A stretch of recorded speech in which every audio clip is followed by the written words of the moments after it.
오늘 우리에게 주시는 하나님의 말씀은 누가복음 18장 1절에서 8절까지예요. 누가복음 18장 1절에서 8절까지입니다. 우리 교독하겠습니다. 저부터 읽겠습니다.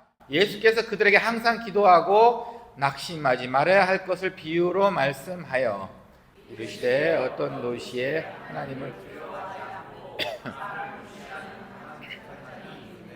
그 도시에 한 과부가 있어 자주 그에게 가서 내 원수에 대한 나의 원한을 풀어주소서 하되 마음 동안 듣지 아니하다가 후에 속으로 생각하되 내가 하나님을 두려워하지 않고 사람을 무시하며 이 과부가 나를 번거롭게 하니 내가 그 원한을 풀어주리라. 그렇지 않으면 늘 와서 나를 괴롭게 하리라 하였느니라.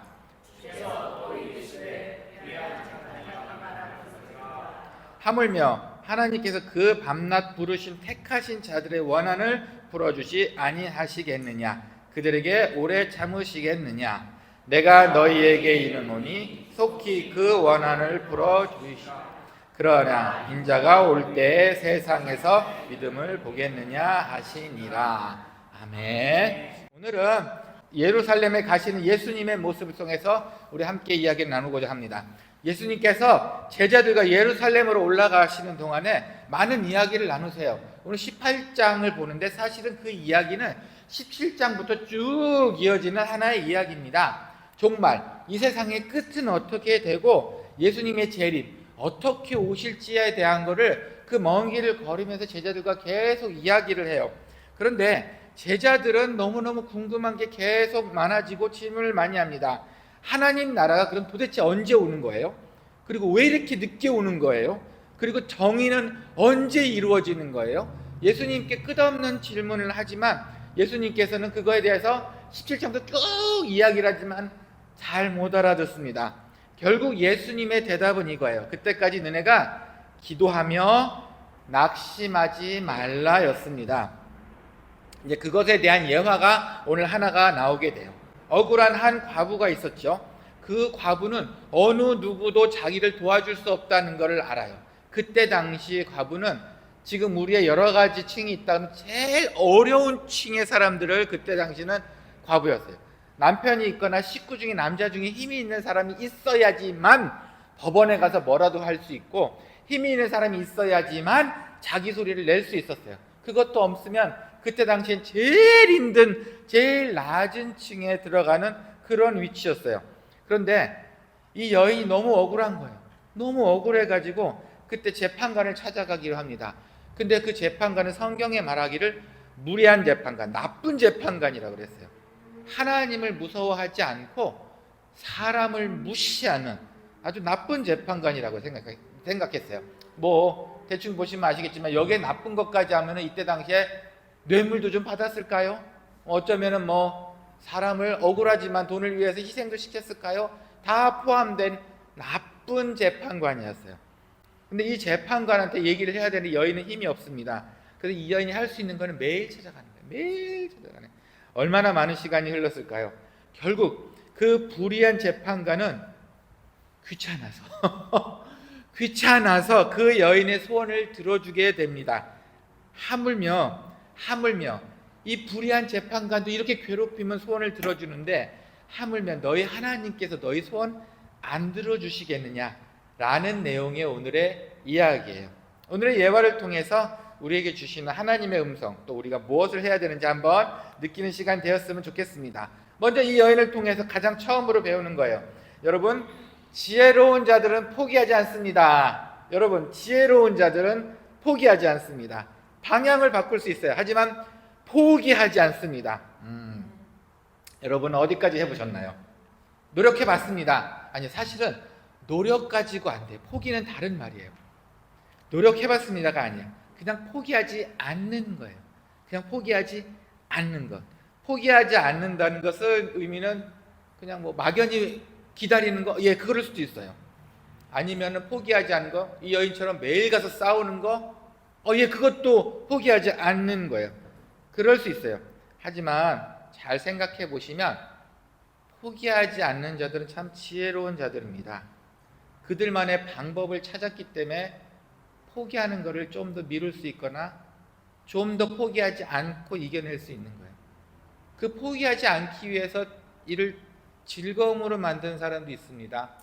아, 이거는 재밌는 거야. 이건 재밌는 거야. 삶을 포기하지 않기 위해서 여러분도 지금 저 계속 이야기하지만 새로운 도전을 하고 계세요. 이것도 멋지지 않습니까? 재밌는 것을 찾는다는 거. 포기하지 않았잖아요. 하고 있잖아요. 이거 정말 좋은 겁니다. 또 어떤 사람은 포기하지 않기 위해서 억지로 말도 안 되는 게 연결시키는 사람도 있어요. 제가 한국에 있을 때 요리사 자격증을 따신 어느 아가씨가 있었는데 취업이 안 되는 거예요. 근데 그건 자기는 하고 싶지만 할 데는 없고, 그래서 그냥 막연하게 노인정 하나를 잡고서 그 노인정 하나 잡고 거기서 그냥 음식을 해다 나르고 일주일에 한 번씩. 실력은 썩힐 수 없으니까 그냥 일주일에 한 번씩, 에이 봉사다, 일주일에 한 번씩 정성스럽게.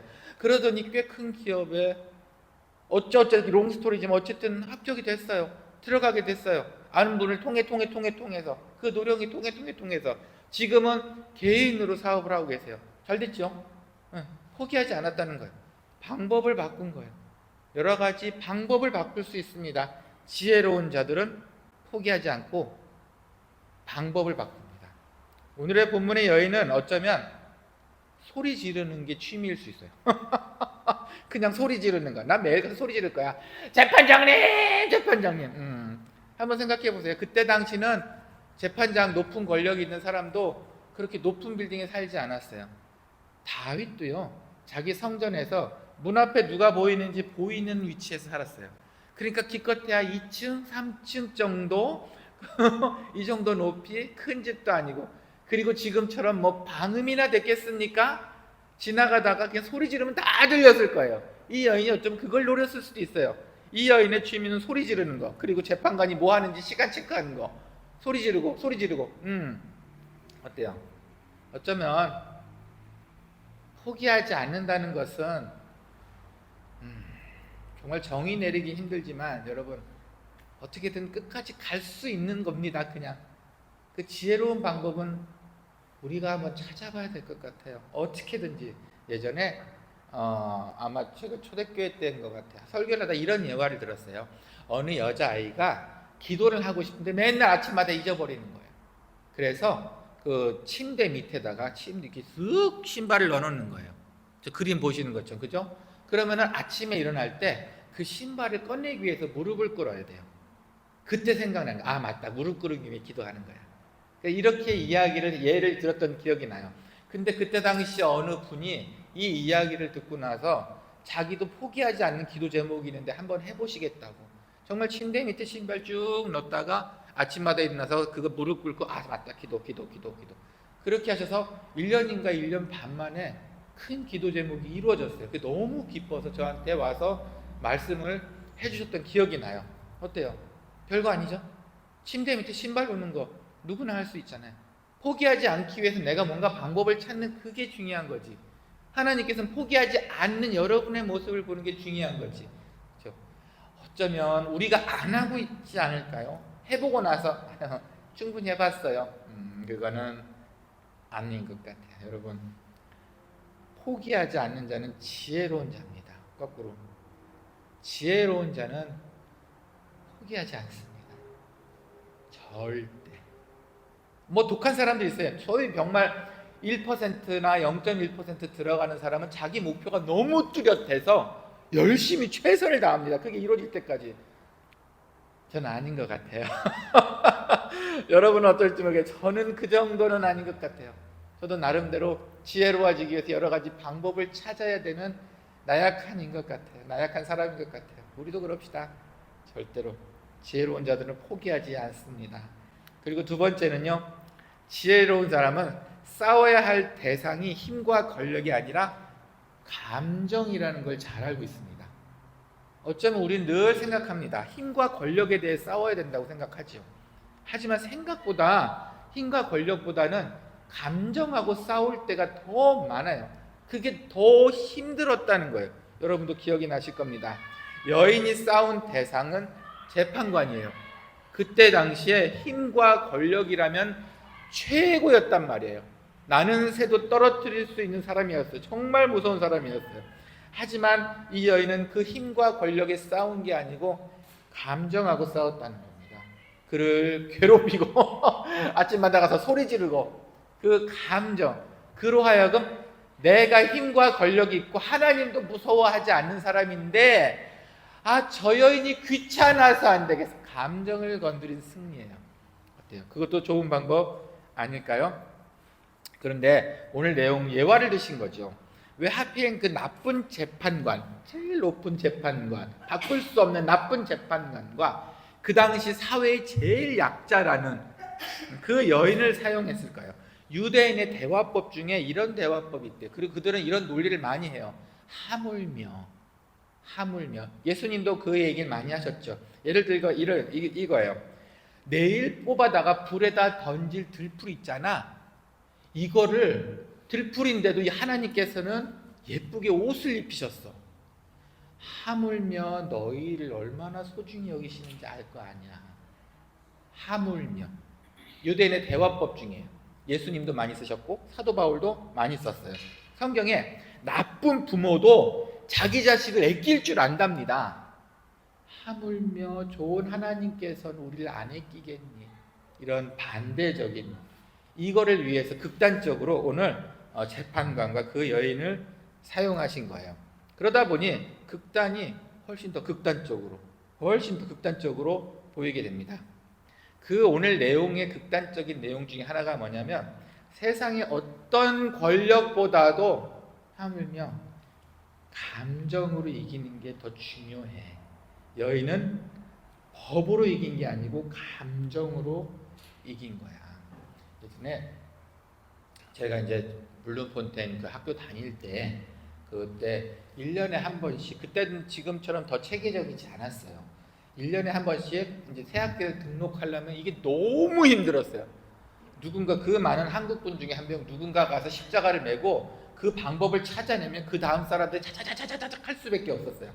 근데 그거를 담당하고 있던 여인, 그 직원 오피스 여자가 머리 짧은 백인 여인이었는데 정말 못했어요. 얼마나 괴롭혔는지 해마다 등록하기가 싫은 거예요. 그분 때문에 아직도 기억이 납니다. 이름도 생생히 기억나요. 이게 녹화가 되니까 이름을 말은 못하겠는데 어쨌든 매번 힘들었어요. 그러더니 어느 해에는 제가 이제 가장 먼저 가야 될 때가 된 거예요. 진짜 가기 싫었는데 어쨌든 등록은 해야 되니까 그 여인을 찾아갔어요. 그분 찾아가서 아니나 다를까 잔소리를 이렇게 늘어놓습니다. 너희 외국인 학생들은 말이야 막 따다다다 너 이 서류 왜 안 했어? 따다다다다 너 뭐 이민국 가서 따다다다 막.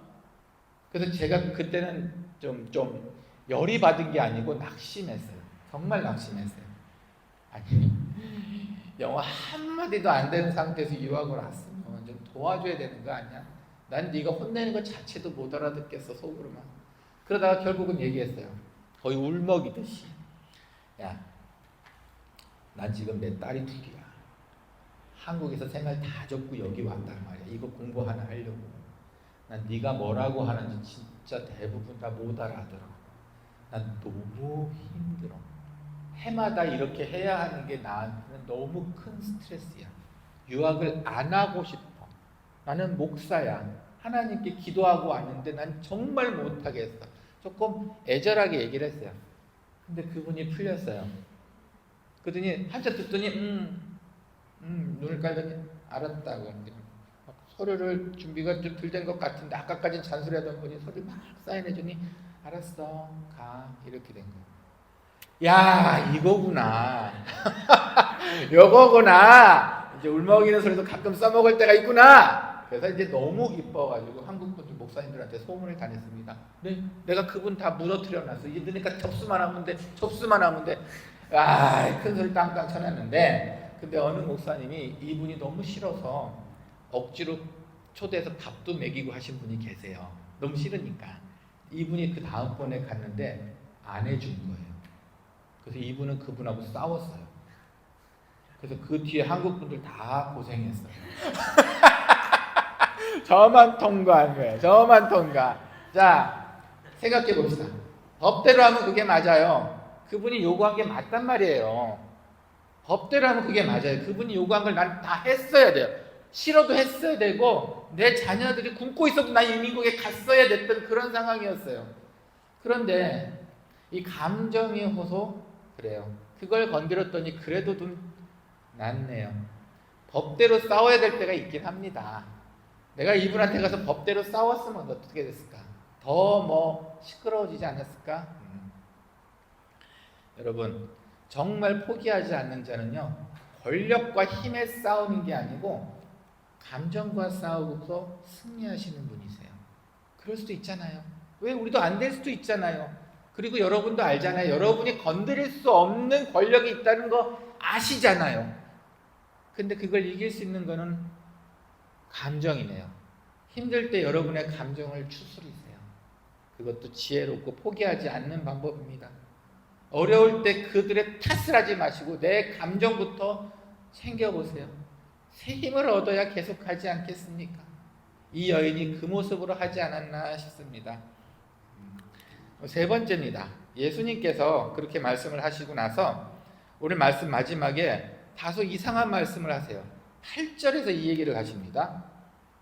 그러나 인자가 올 때 세상에서 믿음을 보겠느냐 하시니라. 그 전까지는 야 그렇게 하면 돼. 하나님께서 너의 모든 걸 다 해주실 거야. 근데 갑자기 그러나 인자가 올 때 세상에서 믿음을 보겠느냐 하시니라. 아 이게 너무 한국말이 어려운 거예요. 한국말이 어려웠어요. 근데 영어는 좀 쉬웠어요. 이게 무슨 말이냐면은 내가 다시 굳이 풀어서 말씀드리면 내가 다시 이 세상에 왔을 때 그렇게 성실하고 끊임없이 포기하지 않는 믿음을 가지고 있는 사람을 내가 볼 수 있을까? 이런 말씀이세요. 너무 황당했어요. 좀 섭섭하기도 하고. 예수님께서 늘 좋은 말씀만 하셔야 되는 거 아니에요? 가끔 독설도 하시긴 하셨습니다. 그런데 이렇게 야 너희 잘할 거야. 그런데 내가 올 때도 내가 과연 잘할 수 있을까? 이건 좀 섭섭하지 않습니까? 정말 이건 생상했던 예수님이 아니에요. 약간 비아냥되는 것 같아요. 그 비유는 사실은 잘못 오해하시면 안 된다는 얘기예요. 어떻게 보면은 여러분 무조건 떼쓰면 응답받습니다. 떼쓰세요. 어떻게 보면 여인이 한 것처럼 그렇죠? 여러분 쫀 척하지 말고 강하게 밀어붙이셔야 돼요. 아셨죠? 자, 어떻게 보면 이 여인을 통해서 그렇게 배운 것 같습니다. 그런데 하나님께서는 이렇게 여러분이 빨리 회복하고 축복받는 그 기술을 말씀하시려고 넣는 것은 아니에요. 그런 삶의 테크닉을 너희가 어떻게 하면 조금 더 남들보다 한 발짝 더 안전하고 이거를 놓기 위해 여기에 두신 게 아니에요.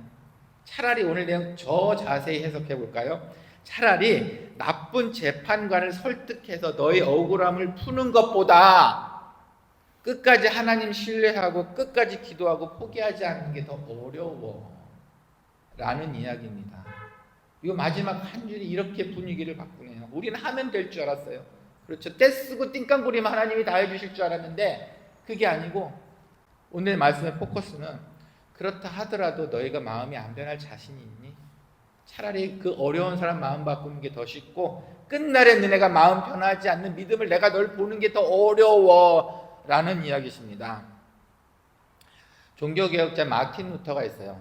유명하신 분이 그분으로 시작해서 우리의 기독교가 시작했다고 해도 말이 아닙니다. 거의 혼자 싸우다시피 하셨어요. 너무너무 힘든 과정이었던 거예요. 그때 당시는 온 세상이 다 캐톨릭이었었는데 나는 그게 아니라고 튀어나왔으니 얼마나 어려웠겠어요. 그러던 너무 힘들어하던 그 찰나에 그의 아내 카타리나가 찾아옵니다. 상복을 입고. 그러자 루터가 누가 죽었어요? 라고 묻자 카타리나가 이렇게 말을 합니다. 하나님께서 돌아가셨습니다. 그렇지 않고서는 이렇게 낙심하고 절망하고 있을 리가 없습니다, 목사님. 하나님께서 돌아가셨으니까 지금 당신 슬퍼하는 거 아니에요. 하나님께서 돌아가셨네요. 마틴 루터가 충격을 받았죠. 아, 이게 아니구나. 하나님은 살아계시는데 왜 난 늘 포기하는 표정과 포기하는 모습과 힘들어하는 모습으로 살고 있었는가요? 주님이 오늘 나를 보실 때 나한테 믿음이 있다고 하실까? 마틴 루터가 늘 되새기던 이야기입니다. 이때 이후로 나온 이야기예요. 말씀을 맺읍시다. 믿음은 힘이 강한 사람들의 무기가 아니에요. 약한 사람들이 마지막 할 수밖에 없는 마지막 무기예요. 정말 마지막 할 수밖에 없는 무기입니다. 우리는 늘 이렇게 얘기합니다. 하나님 왜 응답이 늦습니까? 라고 매번 질문합니다. 그런데 예수님은 그보다 너 끝까지 믿을 자신이 있니? 너 정말 내가 다시 온 그날까지 나를 믿을 자신이 있니? 라고 계속 반문을 하고 계세요. 마지막 날 주님이 찾으시는 것은 응답받은 사람, 그래서 축복받은 사람, 그래서 하나님께 즐거워하는 이 사람이 아니에요. 끝까지 믿는 사람이에요. 하나님을 끝까지 믿는 사람, 정말 하나님을 끝까지 찾고 믿는 사람을 원하십니다. 우리 그런 사람이 됩시다. 함께 기도합시다. 주님 감사합니다. 정말 살면서 어려운 많은 문제들로 인해서 포기하고 싶을 때도 많이 있습니다. 하지만 그때마다 느낍니다. 저에게 지혜가 부족했다는 생각이 듭니다. 지혜로운 자는 포기하지 않는다는 것을 오늘 또 알게 되었습니다. 그리고 무엇보다도 하나님께서 원하시는 자는 끝까지 주님을 찾는 자라는 것 또한 알게 되었습니다. 예수님의 그 마지막 한숨 소리가 귀에 들리는 듯 합니다. 정말 나를 끝까지 믿고 올 수 있니? 저희는 따라갈 수 있는 그런 자가 되기를 소원합니다. 눈에 보이는 권력, 힘에 비굴하게 사는 것이 아니라 하나님을 위한, 예수님을 위한, 성령님과 동행한 그런 삶을 살 수 있도록 주님께서 친히 인도해 주시옵소서. 주님 오늘 말씀도 감사합니다. 예수님의 이름으로 기도합니다. 아멘. 하나님께서 예비하신 말씀과 은혜에 감사합니다. 범사에 감사합니다. 지혜로운 자의 포기하지 않음을 할 수 있게 하는 하나님 하옵소서. 범사에 감사드립니다. 그 외 지정헌금, 작정헌금, 기타 헌금으로 주님께 봉헌하셨어요. 우리 함께 기도합시다. 주님 감사합니다. 저희를 봉헌할 수 있는 기회를 주시니 또한 감사합니다. 봉헌을 통해 저희의 죄를 씻을 수 있게 하시니 감사합니다. 봉헌을 통해 새 삶의 기쁨을 맛볼 수 있게 하시니 감사합니다. 봉헌을 통해 하나님의 사랑을 더할 수 있게 해주시니 감사합니다. 이 봉헌이 쓰이는 곳곳마다 기적들이 일어날 수 있게 도와주시고 봉헌들이 쓰이는 곳곳마다 그리스도의 향기가 풍겨날 수 있도록 함께하여 주시고 봉헌으로 인해 빈 곳간은 주님께서 늘 넘치도록 기름이 넘치도록 샘솟도록 다시 채워주시옵소서. 주님 감사합니다. 예수님의 이름으로 기도합니다. 아멘. 이제는 주 예수 그리스도의 은혜와 하나님의 사랑과 성령의 감화 감동 교통하심이 이제는 주님께서 허락하신 삶 중에서 포기하지 않고 지혜롭게 살기를 소원하는 사랑하는 은총교회 성도님들 머리 위에, 그리고 이제는 감정에 휩쓸리는 것이 아니라 더더욱 지혜로움 속에서 신앙생활 하기를 작정하는 사랑하는 모든 분들 머리 위에 이제로부터 영원히 함께 있을지어다. 아멘.